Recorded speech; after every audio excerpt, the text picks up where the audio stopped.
Ahojte všetci, tu je Mr. G z Hobbymanie a dneska trošku netradične. V ďalšej epizóde Nemám čas nudiť sa s Katkou. Ahoj Katka. Ahoj. Skúsim nám trošku predstaviť a potom ťa skúsim vyspovedať, čomu všetkému sa venuješ. Volám sa Katka, som z Oravy, mám 41 rokov, som manželka, mama 2 detí a venujem sa viacerým veciam.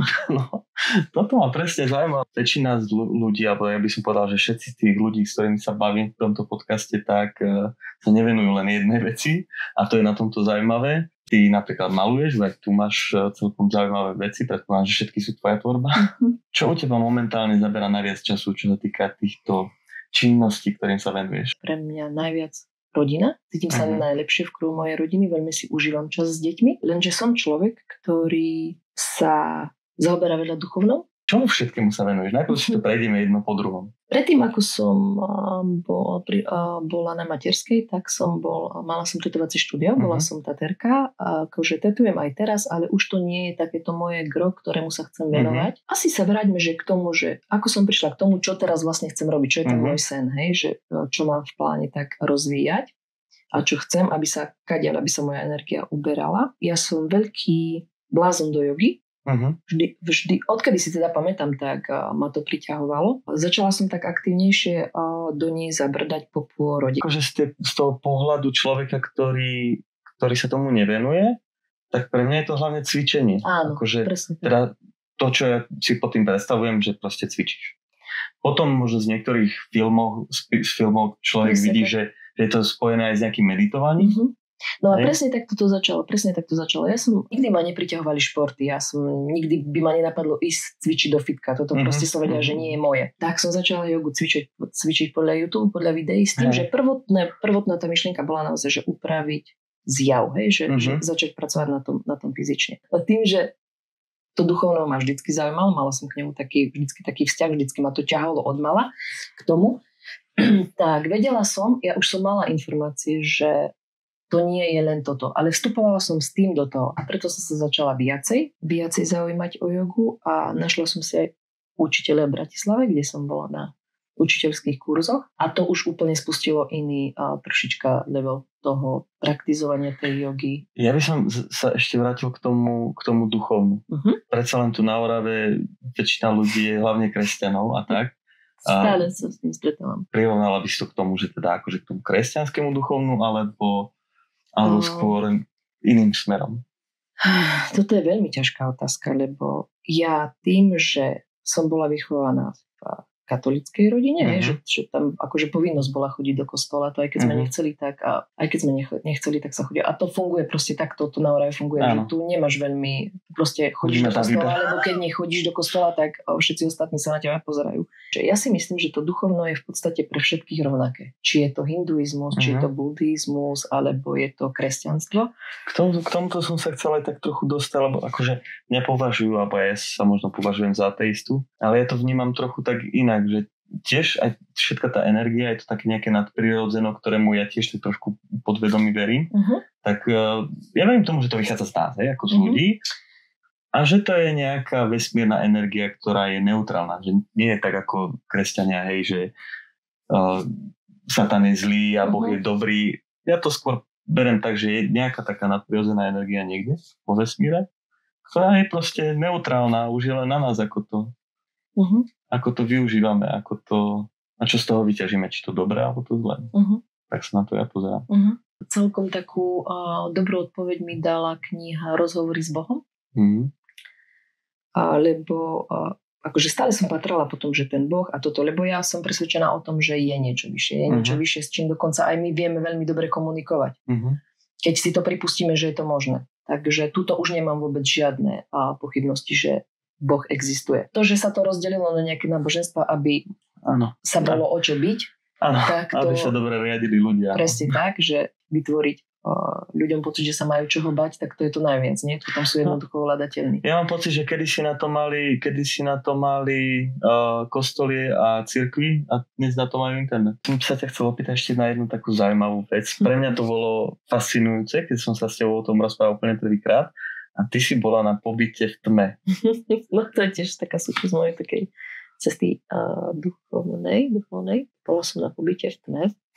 Sa veľa kamarátov sa nesmeje, aj Juraju, ktorého som bola na pobyte v tme, sa smeje, že to mamky na materskej tak zvyknú sa stiahnuť, aby sa odišli na chvíľku. Hej, bolo to s odstupom času môžem povedať, že to bola jedna z najťažších vecí, aké som kedy zažila. Naozaj najťažších. Ale zároveň a nechcem. Lebo niekedy, keď hovorím o týchto veciach, tak mi príde veľmi nespravodlivé, že ich porovnávam napríklad, že teraz keby som ti povedala, že bola to jedna z najsilnejších vecí, akú som kedy naozaj zažila, tak je to nespravodlivé voči tomu, že takisto silné sú pre mňa deti, takisto silný je vzťah s mojím mužom. Ale akože sám na sám, že iba ja a táto vec, že to bola jedna z najsilnejších vecí, aké som zažila. Dnes už s odstupom času dokážem povedať, že neviem, či by som bola schopná to absolvovať ešte raz. Že neviem, či by som mala ešte odvahu ešte raz. Lebo aj teraz v lete som chcela ísť na jednu vec, volá sa to Vision Quest. 4 alebo 5 dní sám v lese, bez jedla a bez vody. A spíš v lese, hej? No toto je ďalšia taká časť toho duchovného rastu. Tieto cesty podnikajú ľudia, ktorí potrebujú hľadať v sebe nejakú odpoveď. To som vyhodnotila, že nie som fyzicky ani psychicky na túto vec pripravená, lebo to je naozaj, že chcem zase, že aby sa mi niečo stalo, hej, som matka, som manželka, že toto ešte takú seba kontrolu treba mať, hej, že v týchto veciach. Vráťme sa späť k tej tme. Takisto tomu predchádza rozhovor. Ja som s tým pánom volala, on si ma tak akože v tých telefonických rozhovoroch preveril. A tak akože sú to ľudia, ktorí vedia, čo sa majú pýtať, aby zistili, aký je tvoj psychický stav. A zvládneš reálne.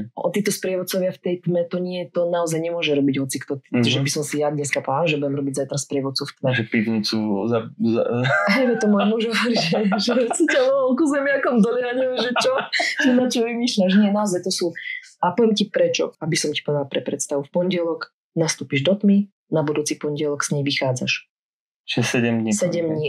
Ale ak si vieš predstaviť, ja som dovtedy tmu nepoznala, ale toto bola, že absolútna tma, že keď som sa zobudila a otvorila som oči, tak som chcela ešte raz otvoriť oči, lebo som si myslela, že som ich ešte neotvorila.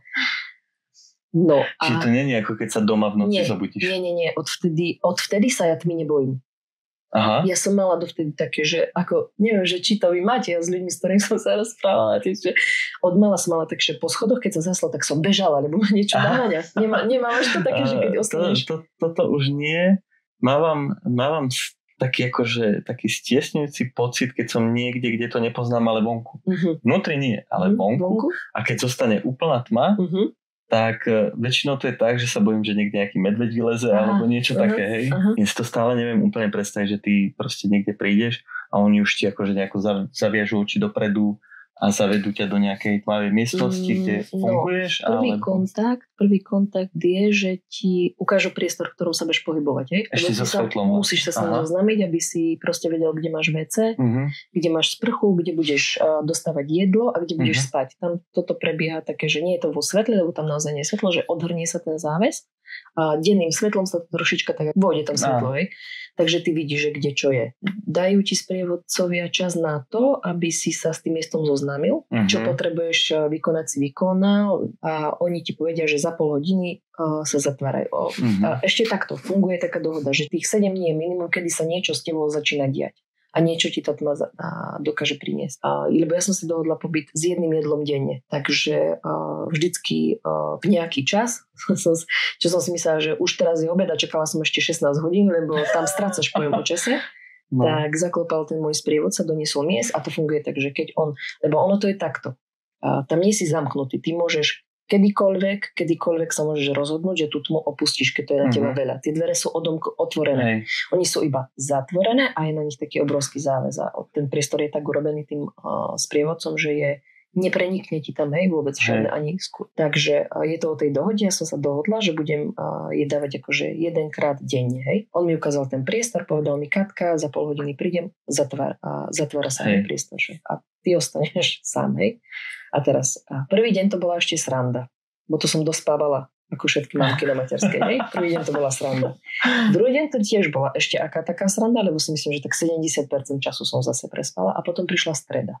A tam sa ti už stráca, či je deň, noc. Tam už nevieš tým, že Nevieš, či ideš spať v noci, alebo ideš spať cez deň. Tak ja som niekedy mala pocit, že zobudila som sa, som vyspatá a za také 2-3 hodiny asi zhruba mi príde jedlo, lebo bude obed. A čakala som 10 hodín. Že to bol nekonečný čas. Že tam sa už úplne stráca. Toto si neviem úplne predstaviť, že koľkokrát, keď si to tak predstavíš, že keď na niečo čakáš a že... A ku koncu som už vôbec nespala. Aha. To sa nedá, musela som sa proste odprostiť od toho, že teraz čakám na ten obed, lebo som sa zbláznila. Mne už ku koncu chodili také myšlienky, lebo som si myslela, že teraz ešte asi 3 hodiny a príde obed a on nechodil strašne dlho a ja si hovorím, že určite už hlava začínala pracovať, že určite to je nejaký obchod s orgánmi, že proste oni ťa tu nechali, že už nikto nevie, že už prídu len nejakí obchodníci. Áno, takéto myšlienky. Akože fakt je, veľmi silné veci tam chodia. Je, že ja som tam zažila každý deň niečo, čo som potrebovala riešiť. To mi chodilo ako také karty, také obrazy, že dnes toto a celý deň. To boli tie 2 dni, kedy som sa vyspala a potom prišiel 3. deň a doniesol mi sprievodca jesť. A ja mu hovorím, že Juraj... Asi... Ty nosíš vždy v rovnakom čase? No, vieš? Ty čo vieš? No neviem, lebo tam nevieš vyhodnotiť, koľko je hodín. Vieš, akože zaklopala vošiel. A ja potom, čo som sa rozprávala s nimi, naozaj úžasní ľudia, tak potom, keď som sa rozprávala, tak snažia sa ťa aj oklamať, že raz ti donesú o 11, raz o 1, že aby si úplne stratil tým. Ale to naozaj, ako keby si sa zbláznil, nevieš vnímať čas, zbláznil v dobrom, že si taký stratený, že buď sa stratíš ešte viac, alebo sa nájdeš. Presne.